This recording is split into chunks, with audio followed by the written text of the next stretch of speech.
Well, John Kerry yesterday in Vienna issued a stern warning to Iran in the final 48 hours before the deadline of the latest nuke deal extension. Will another deadline come and go with no deal? What does all of this mean? To break all of this down, I'm joined by Dr. Michael Bonner, historian of Iran, and Reza Akhlaghi, who's the managing editor of Foreign Policy Concepts. Thank you both for being here. Let's start there. Are you confident that a deal will be reached tomorrow? You know, tomorrow I very much doubt it, but look, I think we have to look at the bigger picture, that with or without any sort of nuclear deal such as we have on the table right now, Iran is acting like a rising regional power, and this is an alarming idea, I think, for us. And again, whatever happens this week or in the future, we have to come to terms with this, and I'm not sure that John Kerry and company are prepared. Reza, let me ask you, what does it mean, as Michael put it, that Iran is acting as a regional power, as a rising regional power? I would argue that it already is one. Iran, in many ways, is a rising regional power, but one of the key restrictions imposed on Iran and what has made its hands tied up are economic sanctions. So it is a geopolitical power on the rise. It is a power with significant influence in a number of different regions, and that is not just Middle East, but also North Africa, Central Asia for sure, Southwest Asia, where Pakistan and Afghanistan are situated. So it is a significant geopolitical power on the rise, and on the rise chiefly because of U.S. invasion of Iraq and the fact that enabled Iran to dominate a number of Arab countries' politics and political dynamics with much greater ease. Let's assume this deal goes through. What does it mean for the region, more specifically? Well, first, I mean, I think Reza can fill us in more fully on the exact specifics, but we're looking at the possibility of Iran suddenly being opened to, suddenly being open for business, being awash in foreign capital. And because all of the sanctions would be lifted. That's right. And this means, a massive economic boost in many sectors, but it also means trouble for the various factions that have dominated the economy so far in areas such as smuggling, for example, and various monopolies that have been set up. That those will fall, or at least they'll be very severely challenged, and they won't go down without a fight. So we're looking at the possibility of domestic turmoil, competing factions. It's hard to say how that would play out, but we're also looking at the idea of a regime that is suddenly significantly richer. And so he's not just talking about, as he puts it, not just the economy that could be affected by this, but also sort of social affairs within Iran. Is that how you see that sort of playing out, Reza? Yes, yeah, absolutely. I agree with Michael. And the dynamics will be as such that rising Iranians will have rising expectations as a result of massive inflow of foreign capital and investment. And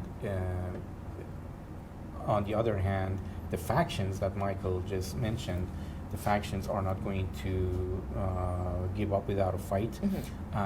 And in the event, within this mix, if the Supreme Leader Ayatollah Khamenei passes, which is a possibility because of his health, poor health, these dynamics are going to be on some sort of steroid, so to speak. So they're going to be really, hot dynamics that will push Iran's political structure and social dynamics to different directions.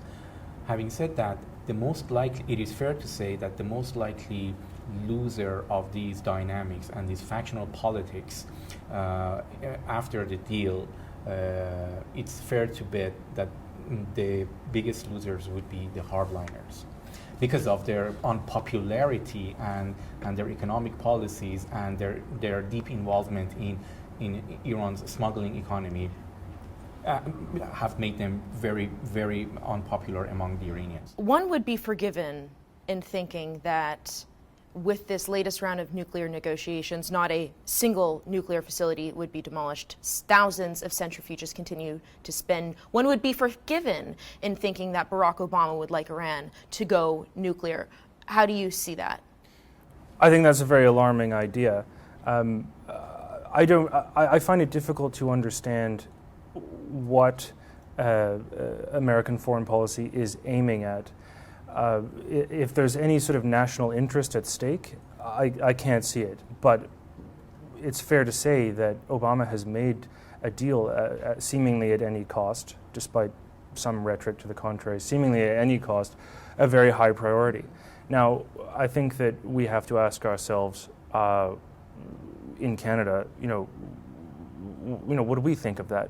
If the Americans manage to get the deal they want, where does that leave us? I think that there would be very high pressure on us to conform, and perhaps build an embassy in the region.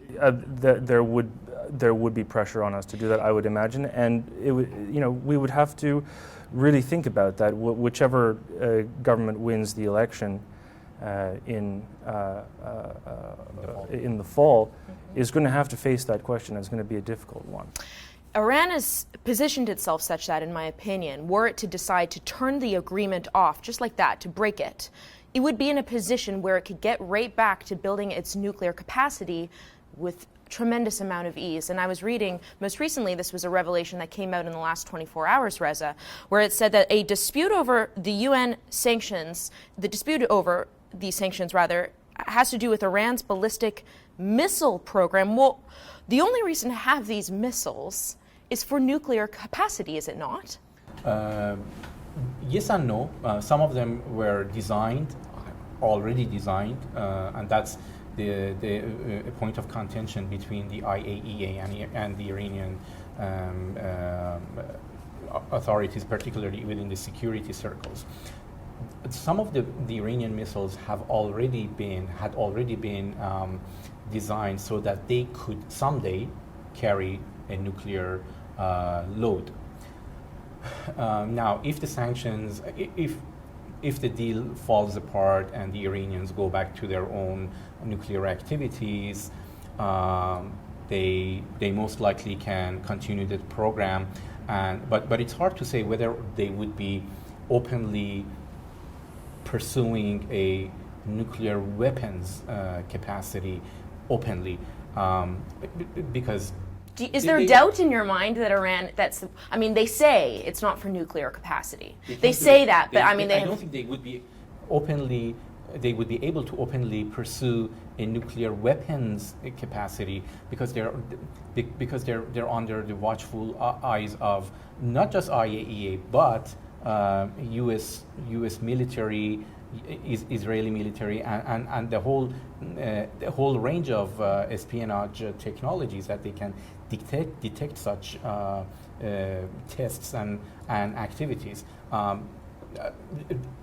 They could be very well their intention, but I don't think they could pursue that. If the deal falls apart, they could be easily pursuing that option with great ease and, so to speak, openly. Dr. Michael Bonner, let me throw the last question at you.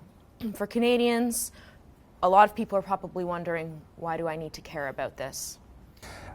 Well, that's a very important question. I mean, foreign policy in Canada has traditionally been in lockstep with that of our allies, and it arguably should be. But what happens when your ally, and your greatest ally, takes a turn which, at least in political circles in Canada, has been soundly and consistently rejected? And this is the idea of opening relations with Iran. What are we going to do? And what are our political classes going to do? And I think that Canadians need to give this, and the business community, I think the Canadians need to give this a good hard think, And if we're going to stay the course, and there's a very strong argument for doing so, we've got to get ready for it. All right. It was a pleasure chatting with both of you. Thank you to both of you for being here.